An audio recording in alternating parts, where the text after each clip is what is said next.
Hi guys, my name is Patel Pinky और आप सभी का स्वागत है वे टू टेक नॉलेज में। गाइस, आज हम देखने वाले हैं HTML फाइल पाथ के बारे में कि उसमें हमको पाथ कैसे सेट करना है वो आज हम देखने वाले हैं। ठीक है, तो बेसिकली हम इसका ओवरव्यू स्टार्ट करते हैं कि हम इसमें कैसे इंक्लूड करना है इसके लोकेशन को, वो हम देखेंगे।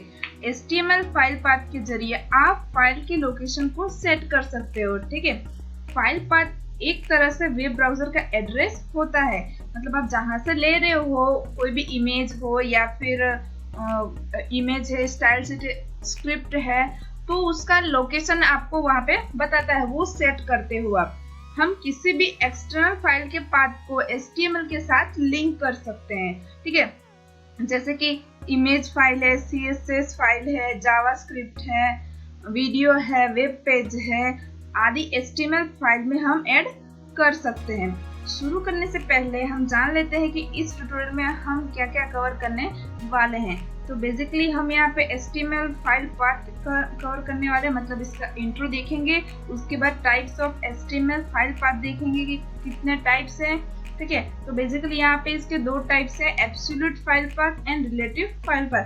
तो हम ये आज 3-4 कंटेंट देखने वाले हैं। ठीक है, तो हम स्टार्ट करते हैं HTML फाइल पाथ उसका इंट्रो से। ठीक है, तो यदि आपको HTML में फाइल पाथ के ऐड करना है, अगर आपको HTML में फाइल के पाथ को ऐड करना है तो आपको सिंटेक्स का पता होना जरूरी है। आपको पता होना चाहिए कि हमें ऐड कैसे करना चाहिए। जैसे कि हम देखेंगे उसमें कैसे ऐड करना है। जैसे कि इमेज लिया, इमेज के अंदर src लेंगे, एडिटर एट्रीब्यूट यूज करेंगे, src एट्रीब्यूट का यूज करेंगे। src एट्रीब्यूट का मैंने आपको इसके पहले जितने भी आए हैं वीडियो, जितने भी ट्यूटोरियल लिए हैं HTML ऑडियो में, HTML video, iframe, HTML YouTube video में, तो उसमें मैंने src एट्रीब्यूट के बारे में बताया है। तो आप पहले जाके वो सारे ट्यूटोरियल देखिए और जितने भी HTML की सीरीज है वो देखिए, उसके बाद आप ये लास्ट करें, क्योंकि आप अगर वो नहीं करोगे तो आपको इसके बारे में भी पता नहीं चलेगा। और अगर आपने पहले वो सीख लिया तो ये HTML फाइल जो है वो आपको इजी लगेगा। जस्ट फॉर नॉलेज के लिए ये आपके लिए है। ठीक है, तो हम इमेज को इंसर्ट करने का टैग है, मतलब इमेज टैग से आप उसको इंसर्ट कर सकते हो। और एग्जांपल भी हम देखेंगे कि कैसे हमको ऐड करना है। ठीक है, तो यहाँ पे है कि an HTML file path specific the location of a file in a website directory or file folder structure। मतलब कोई भी लोकेशन हमको स्पेसिफिक यहाँ पे देना है तो हम HTML फाइल पाथ से दे सकते हैं। src लिंक के अंदर हम सारे के सारे लिंक ऐड कर सकते हैं। ठीक है, तो लिंक ऐड करना है तो हम ये वेब पेज कर सकते हैं, इमेज कर सकते हैं, स्टाइल शीट, स्क्रिप्ट, आपको वीडियो जो भी ऐड करना है तो आप उसमें कर सकते हो। ठीक है, तो यहाँ पे हम टाइप्स देखेंगे कि कौन कौन से टाइप्स के हैं HTML फाइल पर। तो HTML फाइल पाथ के डिस्क्राइब करने के लिए दो तरह के मेथड है, एक एब्सोल्यूट फाइल पाथ एंड दूसरा है रिलेटिव फाइल पाथ। ठीक है, तो एब्सोल्यूट फाइल पाथ में हम ये देख रहे हैं कि एब्सोल्यूट फाइल पाथ के जरिए हम URL के फुल एड्रेस को डिफाइन कर सकते हैं। मतलब फुल, अगर हमको हमने यहाँ पे एग्जांपल दिया http://www.example.com, तो ये डायरेक्टरी हुआ, तो इसके फुल पाथ को हम दे सकते हैं। उसके साथ इमेज ऐड करना है तो उसका इमेज भी हम यहाँ पे ला सकते हैं। ठीक है, तो एब्सोल्यूट फाइल पाथ में यही है कि हम फुल एड्रेस को डिफाइन कर सकते हैं, जिसके द्वारा हम इंटरनेट की फाइल को एक्सेस कर सकते हैं। बाहर से एक्सटर्नल कोई भी फाइल को हम एक्सेस यहाँ पे कर सकते हैं। ठीक है, हम एग्जांपल भी देखेंगे एब्सोल्यूट फाइल पाथ के लिए कैसे कैसे हमको यूज करना है। ठीक है, उसके बाद आता है कि हम HTML में इमेज को इमेज टैग द्वारा डिफाइन किया जाता है। ठीक है, वो बात को आप ध्यान रखना कि कोई भी इमेज अगर आपको डिफाइन करना है तो इमेज टैग से ही करना। इसके द्वारा आप इमेज को वेब पेज में ऐड कर सकते हो। जो भी आप वेब पेज बना रहे हो तो इमेज टैग के द्वारा ही ऐड कर सकते हो। इस टैग की खास बात यह है कि इसका कोई क्लोजिंग टाइम नहीं है, लेकिन इसमें एट्रीब्यूट का यूज किया जाता है। मतलब मैंने आपको बताया था बहुत पहले ब्लॉक लेवल एलिमेंट है, इनलाइन एलिमेंट है, ठीक है। तो इसका कोई क्लोजिंग टैग नहीं है, तो भी इसमें बहुत सारे एट्रीब्यूट आप ऐड कर सकते हो, हाइट, विड्थ, अल्टर, उसका ऐड कर सकते हो, ठीक है। तो हम ये देखते हैं absolute file path are used to link to an internet file. तो हमको जो ऐड करना है वो हम यहाँ पे ऐड कर सकते हैं वाया एक्सटर्नल लिंक, ठीक है। तो आप जो भी आप यूज कर रहे हो इमेज टैग के अंदर, तो अगर आपको लिंक ऐड करना है उसके बाद इमेज का टैग देना है तो भी आप दे सकते हो। The example below link to an image dot JPG file located in the root directory. मतलब हम ये देख रहे हैं कि यहाँ पे हमने एक लिंक तो दे दिया है, लिंक के साथ साथ हमने इमेज डॉट जेपीजी दे दिया है, मतलब जो इमेज का नाम है वो भी हमने यहाँ पे दे दिया है विद एक्सटेंशन के साथ, ठीक है। सेकंड है रिलेटिव फाइल पाथ, जो कि इम्पोर्टेंट है और कैसे करना है कैसे नहीं उसके बारे में मैंने यहाँ पे डिस्क्रिप्शन से बताया है। तो रिलेटिव फाइल पाथ के जरिए आप फाइल के पाथ की लोकेशन को वेब पेज में स्टोर करवा सकते हो। मतलब मैंने कोई भी आप पीपीटी बना रहे हो या फिर वर्ड फाइल बना रहे हो, HTML के फाइल बना रहे हो, तो सबसे पहले आप एक फोल्डर क्रिएट करते हो। फोल्डर क्रिएट करने के बाद उसमें सारे के सारे जो भी फाइल आप बना रहे हो तो उसमें सेव करते हो, ठीक है। तो बेसिकली जब आप उसमें इमेज यूज करोगे तो इमेज के लिए आप अलग से एक फोल्डर बनाओगे और उसके अंदर सारे इमेज रखोगे, ठीक है। तो हमें वो सारे इमेज को कॉल कराना है विद फोल्डर के साथ, तो हम उसका एक्सटेंशन देंगे, जो भी पाथ है उसका हम अच्छी तरह से देंगे, लोकेशन यहाँ पे प्रोवाइड करना है हमें, उसके बाद वो शो करेगा, ठीक है।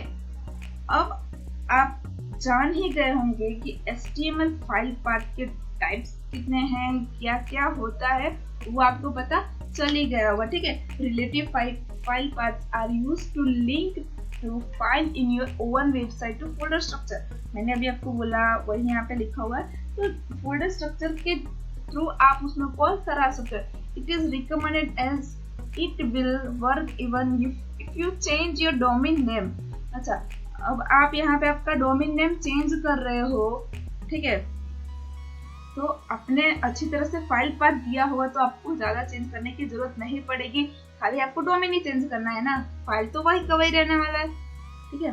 तो आप इस तरीके से रिलेटिव फाइल पाथ का यूज करके इसमें चेंज कर सकते हो। तो यहाँ पे मैंने यहाँ पे डिफरेंस भी बताया है और उसके बाद उसके बारे में डिस्क्रिप्शन भी बताया है। देखिए यहाँ पे सिंपल से मैंने एक इमेज टैग लिया है, उसके अंदर खाली नाम दे दिया है, डिस्क्रिप्शन आप देख ही सकते हो। The image.jpg is located at the same folder as the current HTML page, ठीक है। इसका मतलब तो आपको पता चल ही गया होगा कि जिस फोल्डर में HTML फाइल का पेज है उसी फाइल में ये भी जो भी फोटो है या फिर इमेज है वो उसी फोल्डर में है, ठीक है। सेकेंड है इमेज SRC, image/image.jpg, मतलब इसने अलग फोल्डर प्रोवाइड किया, हमें अलग फोल्डर इसमें इंक्लूड करना है। The image.jpg is located inside the image folder in the current folder.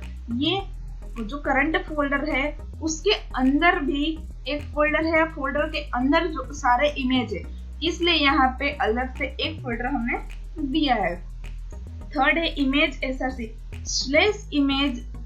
/image.jpg, मतलब the image.jpg is located inside the image folder in the web's root redirectory। मतलब इमेज हमारा एक फोल्डर है, मतलब YouTube नाम से हमारा फोल्डर है, उसके अंदर इमेज है, इमेज के अंदर इमेज है, तो सिंपल सा हमें स्लैश लगा देना है ना, ठीक है। उससे भी बेटर तरीका एक है जो ये लास्ट वाला है डॉट स्लैश का। तो डॉट स्लैश जब हम लगा देंगे तो जितने भी डायरेक्टरी आएगा, जितना भी लेवल अप जाएगा, तो वो सारा का सारा ऑटोमेटिकली ले लेगा, ठीक है। तो इस तरीके से हम अपने कोई भी वेब पेज में फाइल पाथ का यूज कर सकते हैं, ठीक है। तो चलिए मैं आपको एग्जांपल बताती हूँ इसके बारे में और उसको डिफाइन करके बताते हुए कैसे हमें यूज करना है, ठीक है। जब आप टेक्स्ट एडिटर पे जाओगे तो कैसे आप लिखोगे, कैसे नहीं लिखना है, रन करोगे तो क्या होगा, ठीक है। एक्सटर्नल लिंक कैसे यूज करना है तो उसके बारे में आपको मैं बताती हूँ प्रैक्टिकल में, ठीक है गाइस। तो चलिए हम आ गए अपने टेक्स्ट एडिटर पे और मैंने यहाँ पे अपना कोड लिखना स्टार्ट कर दिया है। ठीक है, तो बेसिकली हम फर्स्ट ऑफ ऑल देखेंगे कि एब्सोल्यूट फाइल पाथ के बारे में। ठीक है, एब्सोल्यूट फाइल पाथ के बारे में हम देखने वाले हैं अभी। ठीक है, तो उसके अंदर मैं इमेज टैग का यूज करूंगी। ठीक है, इमेज img लिखेंगे तब आ जाएगा इमेज टैग। ठीक है, इमेज टैग यूज करने के बाद एब्सोल्यूट में क्या था, हमने क्या पढ़ा था कि हम एक्सटर्नल लिंक का यूज कर सकते। तो हम चलेंगे अपने ब्राउजर में, कोई भी एक एक्सटर्नल लिंक ले लेते हैं,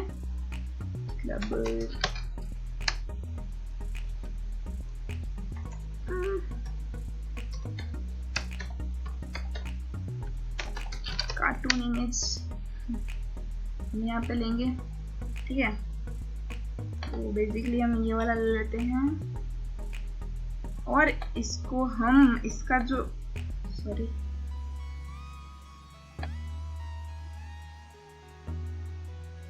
इसका लिंक है वो हम कॉपी करेंगे और src के अंदर हम पेस्ट करेंगे। ठीक है,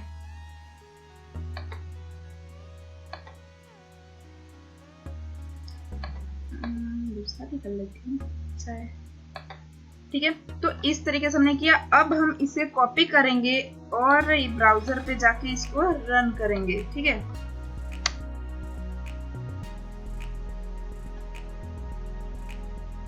देखते हैं क्या आता है।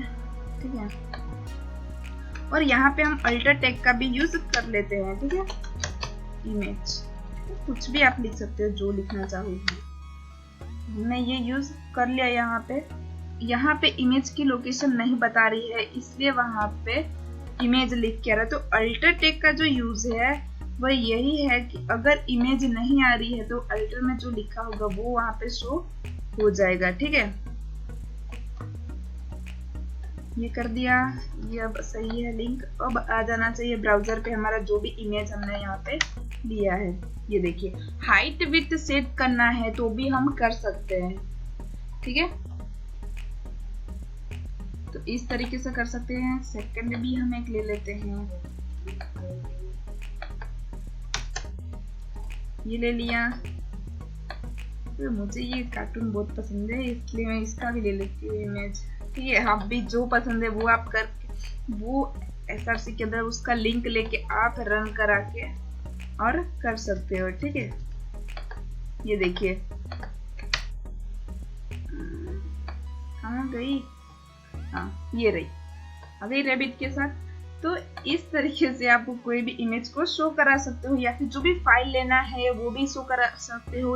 वीडियोस लेना है, वीडियोस के साथ यूट्यूब को लिंक करना है तो भी आप इसमें यूज कर सकते हो। तो ये था एब्सोल्यूट के बारे में। ठीक है, यहाँ पे हम h1 इसको हम हाइट विड्थ भी दे देते हैं ताकि छोटा छोटा है। ठीक है, 300 दे दिया, विड्थ भी 300 दे देते हैं। तो देखते हैं हाइट विड्थ में कितना आ रहा है। ये हाँ ये सही है, छोटा छोटा आ रहा है तो अच्छा है। ठीक है, तो इसके अंदर भी हम इमेज हाइट विड्थ दे देंगे 300, विड्थ भी दे देंगे 300। ठीक है, और यहाँ पे एक h1 टैग दे देते हैं डिफाइन करने के लिए कि ये है HTML एब्सोल्यूट फाइल पाथ और ये है रिलेटिव फाइल पाथ, इसलिए जस्ट दे रहे हैं। ठीक है, और कोई इसका मीनिंग नहीं है। ये हो गया, यहाँ पे दे दिया ये क्या है, रिलेटिव फाइल पाथ। ठीक है, उसके अंदर हम इमेज का यूज करेंगे